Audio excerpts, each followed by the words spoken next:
All right, CrossFit Spokane Valley family. Today we wanted to get on this little video, kind of go over some rehab, some scaling options, just some information about the knee today. So if you don't know, this is Leo. Leo is our PT here at CrossFit Spokane Valley. Got the back room there. A lot of you probably already know him, but going over different joints, we want to make multiple videos of this. This is going to be our first one, so it's going to be a little rough around the edges. But going over the knee, we want to start off just basic with anatomy on this. So Leo, I'm going to give it to you. He's going to kind of go over some easy anatomy just so everybody can kind of understand what the knee does, kind of thing. Yeah, definitely. Yeah. So hello family, how's it going? Leo here, physical therapist. I get the pleasure to talk to you guys and work alongside Zach. And today's topic is the knee. So basic anatomy overview, it's a very simple joint. It moves only in two ways. It extends and it flexes. One may argue, if you want to talk about minute movement, that it actually rotates a little bit and it does bend side to side, but it's so minute that it doesn't apply too much to what we're talking about here today. Generally speaking, the knee is going to have a patella or a kneecap on top of it. That allows you to load a lot more weight than, for example, your elbow that doesn't have a kneecap. So when we were designed, that kneecap just serves as something that creates a fulcrum that you can load a lot more weight. And our legs carries us around, so that's the kneecap. And then if you have a shin bone coming up, it's really flat at the top. And then when your thigh bone comes down and meets your shin bone, it's not perfectly flush. It's kind of like this. And then to fill that space so it's not wobbly, you have two meniscus in the shape of a C, and they live right there. So the joint is nice and congruent. It's nice and flush all together. And then all the way around, you have four ligaments. You have your ACL that stops the knee from the shin from going forward. You have your PCL, which prevents your knee from going back too far. And then you have your medial and your lateral ligaments that prevent your knee from buckling in or out. So you have ligaments all around, front, back, side to side. You have these meniscus that keep the joint together. And there's a lot of other things in there, but keeping it simple, yeah, that would be where it ends. Perfect. So yeah, a little bit of anatomy just so you kind of know a little bit what's going on in the knee. Biggest thing for these videos we want to start doing is kind of deciding pain level, where you are, if you have pain, when to, hey, push through it, keep going in the workout, it'll be fine afterward. When it's, hey, let's scale that movement back, let's work on a little bit of mobility, you can kind of fix it yourself type thing.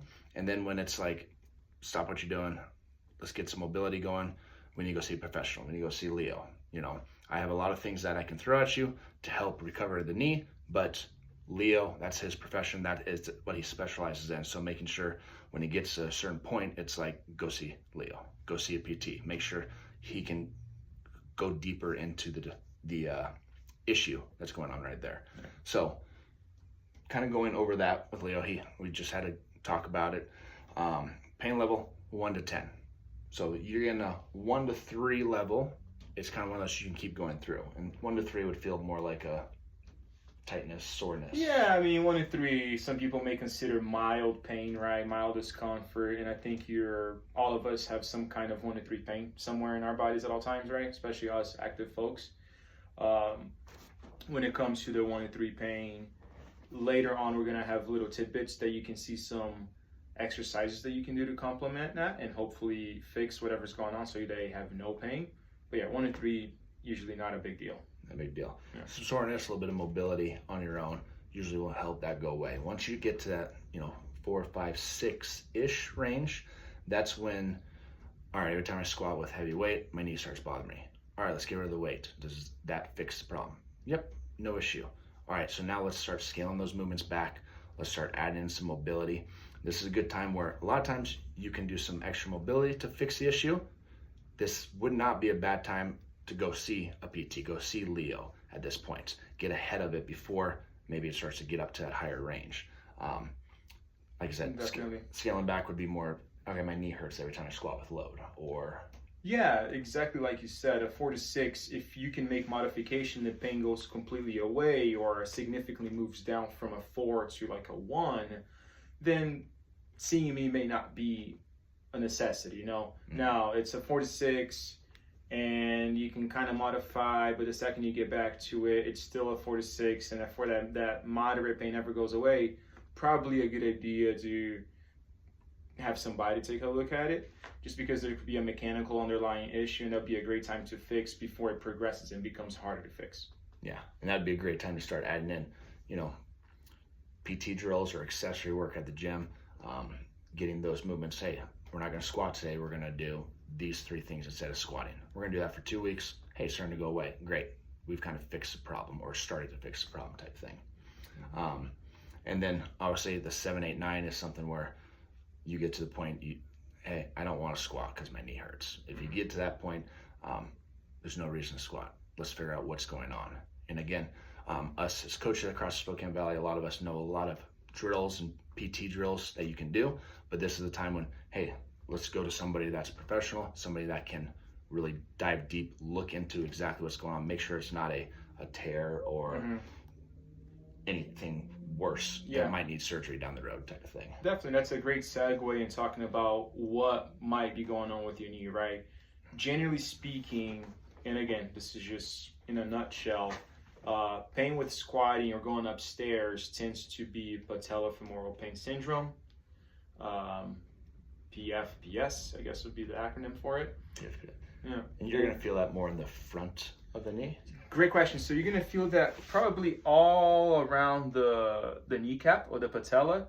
A lot of times, sometimes people can feel underneath the patella too. And it presents as a dull ache. It's not very sharp. Sometimes it can be a little clicking too. Another one that's going to be common is your meniscus, which they live on the sides of your knees, right? And that one a lot of times shows up as clicking, popping, locking, and it's a little bit more of a sharp pain than the patellofemoral pain syndrome. Although sometimes it can be not sharp, it can be dull, and not to get overly complicated, but it really depends on the individual. People perceive pain differently, right? Different pain tolerance. Right, right. It could be 8 out of 10 for this individual, but this person would be like, oh, you know, it's like a 4, but it's the same pain, so you never really know. And then outside of those 2 mechanisms of injury, it would be something very obvious. It would be a ligament sprain or a tear of a ligament, which you definitely don't want. And then another one that's not too often, but it does happen, is your VMO, so your vastus medial oblique muscle right here, so your inner quad basically. If it's overly tight and overly used, sometimes it can choke a nerve that travels alongside of your adductor here, and that nerve actually crosses under and over the knee. So if you feel like if you run your hand over your knee and you get zapping pain across the knee, that's usually an indication that your VMO is really tight, as well as your adductor muscles. So those are in a nutshell like the common stuff that I see on a daily basis. And in CrossFit we do a lot of squatting, a lot of quad dominant movements, so that could be one that is more common if they start to feel that zapping pain coming out there. Yeah, definitely. Yeah. And that they feel zinging pain, that's something where, hey, should probably go see Leo, lay off the weights, or is that something they could start doing a couple little mobility drills for? The voodoo floss would be great, especially focusing on that guy right there. And you can try that for a few days and see if it resolves itself. And if it doesn't, I mean, I have a lot of tools that would be more efficient at getting the tissue to calm down. And that's the gist of it, is that when you see a physical therapist, myself included, we're going to have tools that are going to be able to supplement your tissue a lot faster than what you would do with self-releasing stuff. Now, all of us that are active and live this lifestyle, you have to self-release. Like, you're not going to last. You're not going to be able to perform if you don't self-release. Seeing the therapist just goes above and beyond a self-release. And to your point, sometimes when things get too painful or it's not resolving with the self-release, then you go see somebody. Perfect example when my Achilles was bothering me. rolling out the bottom of the foot, rolling out the calf, doing everything I should be doing. Right. It's still there. When saw Leo, did a little bit more technical work, I guess, or deeper work on it, and started relieving himself, and it felt better. So it's sometimes you can do everything on your own, but you just need the extra tools and stuff to kind of speed up the process. Yeah, because there's a mechanical issue going on, and self-release is very general. It just kind of does like the whole area, but it's not pinpointing exactly a certain tendon or a certain like band of fiber that's tight.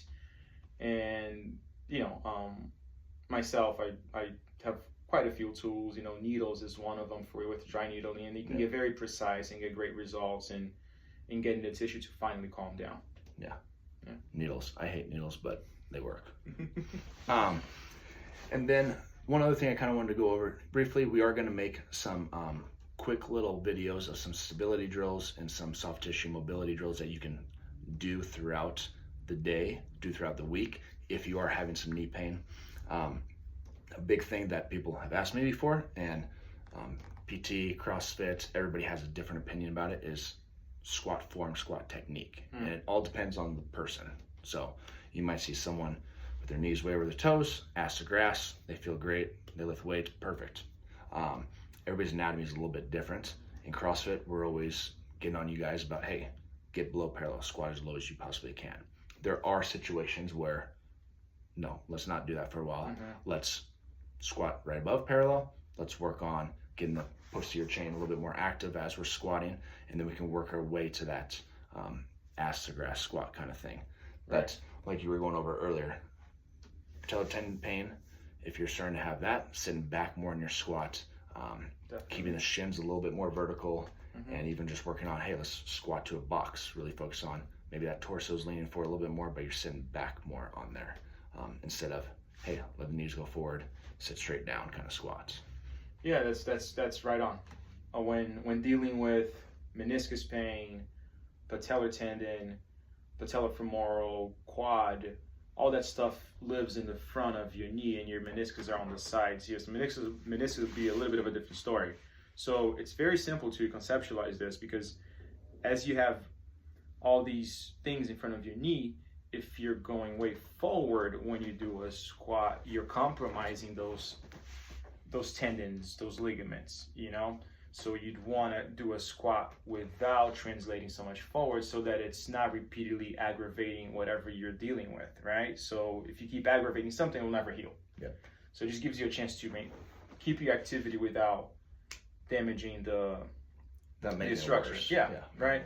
The meniscus is a little bit different on how that works, and let me see if I can demonstrate like with this angle. Yeah, I think this will work. Yeah. There you go. So if you do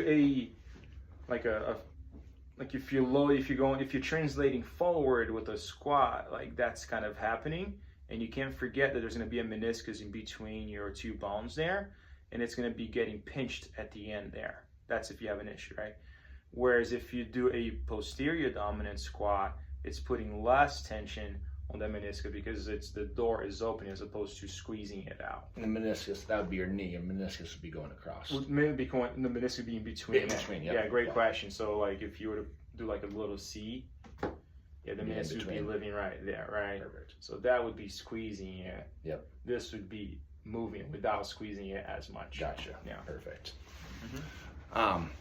Anything else you kind of want to throw out there? No, I think following from this, we're going to be doing some videos, and they're going to be really cool because depending what level injury you are, you're going to be able to find 3 different level of exercises that address the knee all the way around. And Zach and I are bringing our brains together in developing these exercises. So okay, if I'm in a higher level pain, I can do level 1 stuff. But if I'm just like getting back in the game and almost ready to go, then I can do the higher level exercises. And I think I'm really excited to get these things going.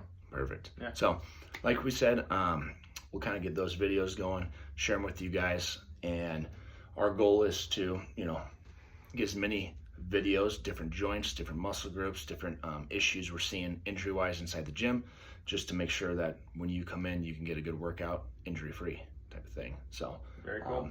If you need any other PT work done, go see Leo. He's literally right there. So it works out perfect. All right. Hope you guys have a good day. We'll talk to you soon. See ya.